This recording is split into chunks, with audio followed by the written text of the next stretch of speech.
ভাইরা আমার, মৌলিক সংস্কারের প্রয়োজনে বাংলাদেশের প্রতিষ্ঠানগুলোকে দলীয়করণের হাত থেকে বাঁচাতে হবে।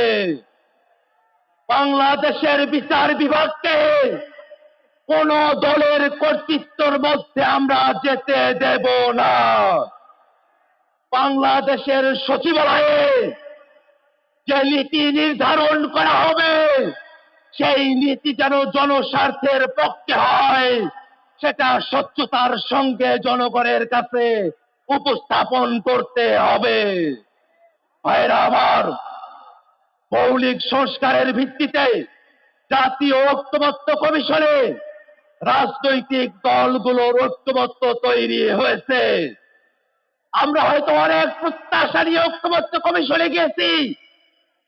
মৌলিক সংস্কারের যতটুকু প্রত্যাশা পূরণ হয়েছে, বাংলাদেশের মানুষ অপেক্ষা করছে জুলাই সনদের প্রত্যেকটা কথা বাংলাদেশে বাস্তবায়ন করতে হবে।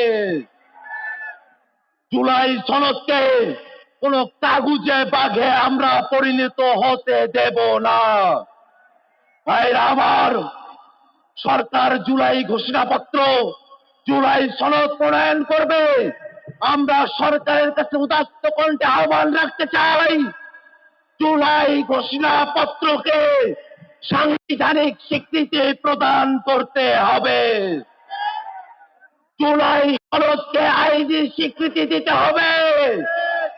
লিগ্যাল ফ্রেমওয়ার্ক অর্ডার করে, এলএফও করে জুলাই সনদকে কার্যকর করতে হবে।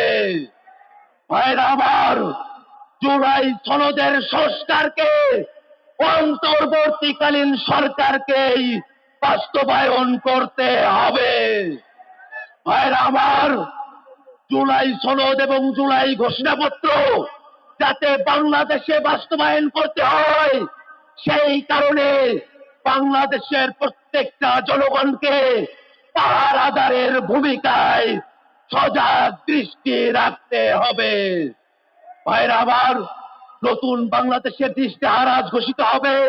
সেই নতুন বাংলাদেশকে সামনের দিকে এগিয়ে দিতে জাতীয় নাগরিক পার্টি এনসিপির সারা দেশের সকল নেতাকর্মী, আমাদের যুব উইং, আমাদের শ্রমিক উইং, আমাদের ছাত্র ভাইরা, বৈষম্যবৃত্তি ছাত্র আন্দোলনের সকল সহযোদ্ধা, সকলকে সজাগ থাকার আহ্বান দেখিয়ে আমি আমার বক্তব্য শেষ করছি। ইনকিলাব জিন্দাবাদ। ধন্যবাদ জননেতা আকরাম হোসেন।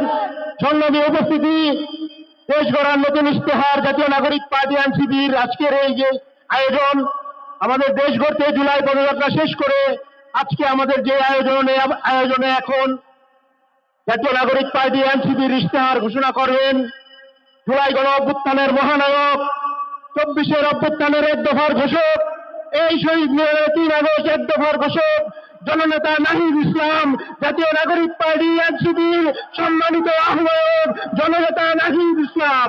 ইনকিলাব ইনকিলাব জিন্দাবাদ জিন্দাবাদ। ক্ষমতা জনতা জনতা জনতা, ক্ষমতা জনতা।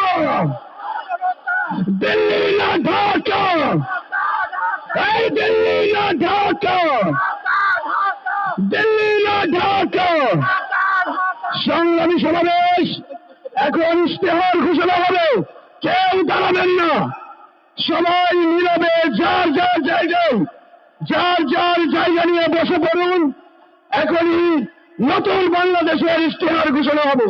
মঞ্চের সামনে পিছনে যারাই আছেন, আমাদের নেতৃবৃন্দ থেকে শুরু করে উপস্থিত জনতা, সবাই বসে পড়ুন, মঞ্চের পিছনেও কেউ দাঁড়াবেন না।